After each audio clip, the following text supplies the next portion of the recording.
দেখছেন সবার খবর, সবার নজর, বার্তা এক নজর। শ্যামাপ্রসাদ মুখার্জির ১২৫তম জন্মদিবস উপলক্ষে জিরাটে তৈরি হয় ১২৫ ফুটের মূর্তি। আগামী ৬ জুলাই শ্যামাপ্রসাদ মুখার্জির ১২৫তম জন্মবার্ষিকী উপলক্ষে রাজ্য সরকারের পক্ষ থেকে তার পৈতৃক ভিটে হুগলি জেলার জিরাটে ১২৫ ফুটের মূর্তি বসানো হবে বলে ঘোষণা করা হয়েছে রাজ্য সরকারের পক্ষ থেকে।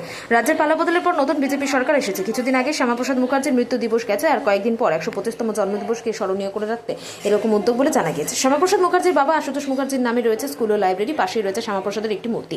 এদিন পরিবারের দাবি, শ্যামাপ্রসাদ জিরাটে না জন্মালেও তার বংশের নানান ইতিহাস জড়িয়ে রয়েছে জিরাটে। বর্তমান সরকারের উদ্যোগে শ্যামাপ্রসাদের পাশাপাশি পরিবারের কথা তুলে ধরা যাবে মানুষের কাছে। জিরাটকে নতুন করে চিনবে সমস্ত মানুষ। হুগলি জিরাট থেকে রাজেশ দেবনাথ, বার্তা এক নজর। কি বলবেন? আপনি তো একটা যে লাইব্রেরিতে রয়েছেন সেই লাইব্রেরি জুড়ে অনেক ইতিহাস, কি বলবেন? আমি বলবো এখানে লাইব্রেরি তো আশুতোষ মুখোপাধ্যায়ের লাইব্রেরিটার নাম হয়েছে আশুতোষ স্মৃতি মন্দির, আশুতোষ স্মৃতি মন্দির গ্রামীণ পাঠাগার। আচ্ছা, এবার এখানে লাইব্রেরি হবে বলছে বা বাজেটে ঘোষণা করেছে। লাইব্রেরি যদি হয়তো ভালো, এখানকার এলাকার উন্নতি, এবার শ্যামাপ্রসাদের নামে হবে কিনা বা অন্য কোনো নাম হয় সেটা তো আমি জানি না। কি কি করেছেন ওই পরিবারের পক্ষ থেকে এলাকার, কি কি আছে? এখানে এখানে এটা আশুতোষ মুখোপাধ্যায় বা শ্যামাপ্রসাদ মুখোপাধ্যায়ের বংশধররাই এখানে বিভিন্ন স্কুল, লাইব্রেরি, আরও প্রাইমারি স্কুল আছে, সবই প্রায় ওনাদেরই মাধ্যমে হয়েছিল। এখন তো লাইব্রেরির সরকারের এখন লাইব্রেরি সরকার অধিগ্রহণ করেছে, সরকারের নামে রয়েছে। দেখলাম রঙও হচ্ছে, এটা কি আগে থেকেই হচ্ছে না? হ্যাঁ হ্যাঁ হ্যাঁ, এটা আগে থেকেই হচ্ছিল, ভোটের আগে থেকেই হচ্ছে সরকারি। কি চাইছেন, এই যে একটা ঘোষণা, কি চাইছেন? হ্যাঁ, এখানে চাইছি যে আমি জিরাটবাসী, এখানকার আমি লোকালের ছেলে, জিরাটবাসী হিসেবে চাইছি যে উন্নতি হোক। আমিও উন্নতি হলে গর্ববোধ করবো। লাইব্রেরি যদি আরও মডার্নভাবে হয় বা অন্যান্য এখানে যদি পার্ক হয় বা মিউজিয়াম হয়। আপনি চাকরি করেন লাইব্রেরিতে? হ্যাঁ। কত বছর ধরে রয়েছেন? আমি এখানে আছি প্রায় ১০-১১ বছর। কি নাম আপনার? আমার নাম হচ্ছে ঝন্টু সরকার। আপনি এত বছর ধরে রয়েছেন, আপনার সঙ্গে কেউ যোগাযোগ করেছে সরকারিভাবে, এখানকার বিধায়ক বা? না, এখনো সরকারিভাবে যোগাযোগ করেনি, কিন্তু এমনি যারা মণ্ডল সভাপতি হবে এমনি লাইব্রেরি এসে দেখে যাচ্ছেন। কত বই আছে এখানে? এখানে বই আছে এই ৬,৪০০ মতো বই। সবই ওনাদের বই? এখানে এটা সরকারি লাইব্রেরি তো, ওনাদের নামে নয়। ওনারা তো ওনাদের লেখা কোনো সরকারি লাইব্রেরি, গল্প বই, পড়ার বই, টেক্সট বই, আপনার চাকরি বাকরি। ওনাদের কি বই আছে? ওনাদের বই, ওনাদের ইতিহাস, ওনাদের কতগুলো বই আছে? না, ওনাদের বই ওইভাবে তো নেই। ওনাদের ইতিহাস কিছু? হ্যাঁ, ওনাদের নামে বই আছে, যেমন শ্যামাপ্রসাদের নামে। কি কি আছে বইগুলোর নাম যদি বলেন? শ্যামাপ্রসাদের নামেই, জীবনী নামেই দুটো বই আছে। ঠিক আছে। আর কিভাবে পালন হচ্ছে? পালন হচ্ছে কি বলি, সকালে তো এখানে আমাদের যে মূর্তিটা আছে ক্লাবের সামনে, ওখানে মাল্যদান একটা হয়েছিল। প্লাস হচ্ছে এমনি সাংবাদিকরা এরা সব আসছিল, কিন্তু রাজ্য সরকারের তরফ থেকে আজকে কিছু সেরকম এইখানে অন্তত কিছু করা হয়নি আজকে। এবার আগামী হয়তো আমরা এক্সপেক্ট করছি ৬ জুলাই হয়তো এটা এখানে কিছু একটা অনুষ্ঠান কিছু হবে। দীর্ঘদিন ধরে জরাজীর্ণ একটা বাড়ি, সংস্কার তো হওয়া উচিত ছিল।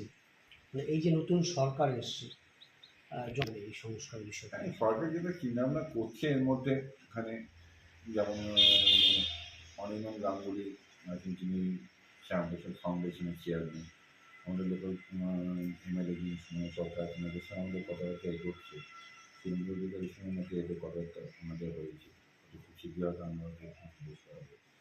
সরকারের তরফ থেকে এই বাড়িটাকে পুরো রিজার্ভেশন করে একটা মিউজিয়াম মতন করার কথাবার্তা এগিয়েছে, যেখানে আমি, আমার পিসিরা, আমার বোন জীবনীতা মুখার্জি, আমার পিসি, বড় পিসি চন্দ্রা মুখার্জি, ছোটো পিসি মন্দিরা মুখার্জি, প্রত্যেকেই সঙ্গে কথাবার্তা এগোচ্ছে আমি। এবার যেহেতু এখন বর্তমানে এই বাড়িতে আমার বাবা থাকতেন, অন্তোষ মুখার্জি, এখন তিনি লাস্ট 2 বছর চলে তিনি এক্সপায়ার করে গেছেন। তারপর থেকে বাড়িটা বন্ধ থাকে, আমি কর্মসূত্রে অন্য থাকি। সেই দিয়ে এখন সরকারকে কীভাবে রিজার্ভেশন করে, কীভাবে সেই দেখতে। কে ছিলেন? আশুতোষ মুখোপাধ্যায় তো এখানে ছিলেন, তার পাশাপাশি না, এখানে এগুলো জানতে গেলে একটা মানে বহু একটা ইতিহাস আছে। আমাদের পুরনো অ্যাকচুয়াল বাড়ি যেটা, সেটা মেয়েদের স্কুল হিসেবে নাম করা হয়েছে, যেটা 1959 স্কুল হিসেবে করা হয়েছে।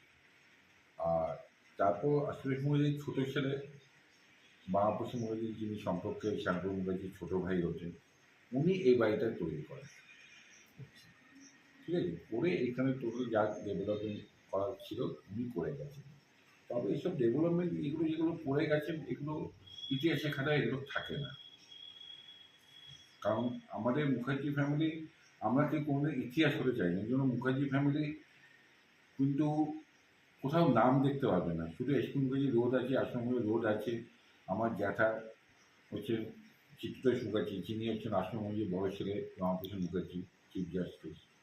কিন্তু কেউ কোনো পিকচারে কিংবা ফ্রন্টে কখনো এসে যে আমরা ওই ফ্যামিলি এতে আছি, বিয়ে করছি, আমাদেরকে এই লাগবে ওই লাগবে, সেরকমভাবে আমাদের কোনো দিন ছিল না। আমার পিসিরা, বড় পিসি ডাক্তার, উনিও কোনোদিনও এইভাবে করেননি। ঠিক আছে, তো এখন যেহেতু বর্তমান সরকার এসে একটা জায়গা দিচ্ছে বলে আমরা সবাই সামনাসামনি আসছি, কিন্তু এইটা দেখিয়ে যে মানে সামনাসামনি যেগুলো এ করবো যে না এই ফ্যামিলির ছেলে, সেরকম কিছু। তবে আমরা এই করছি, সরকার যেটা করছে ঠিক আছে। এতদিন ধরে যেটা হওয়া উচিত ছিল একটা মুখার্জি, যেখানে শুধু শ্যামাপ্রসাদ মুখার্জি নয়, এখানে শ্যামাপ্রসাদ মুখার্জি আগে আমাদের মুখে চলে আসবে আশুতোষ মুখার্জি বাংলার বাদ, তারপর আসবে শ্যামাপ্রসাদ মুখার্জি। কারণ যেহেতু ওনার থেকেই মানে পুরো পরিচিতিটা পুরো ওয়েস্ট বেঙ্গল কেন পুরো ইন্ডিয়াতে সবাই। লাস্ট কত সালে ছিল উনি এখানে এসেছিলেন? উনি লাস্ট এখানে এসেছিলেন 1952। আমার বাবা জগদীশ মুখার্জি, ওনার অন্নপ্রাশন, ওনার অন্নপ্রাশন ছেলে ফ্যামিলি এখানে টোটাল সবাই এসেছিল। বাড়ির পেছন দিকে একটা একটা ছিল, দালান ছিল, আছে যেটা আমিও দেখিনি। ওইখানে অনুষ্ঠান সব হয়েছিল। বাবার মুখে মানে ইতিহাস সম্পর্কে তো শুনেছেন, মানে হ্যাঁ, বাবার মুখে সব মানে প্রচুর ইতিহাস আছে। যা বলে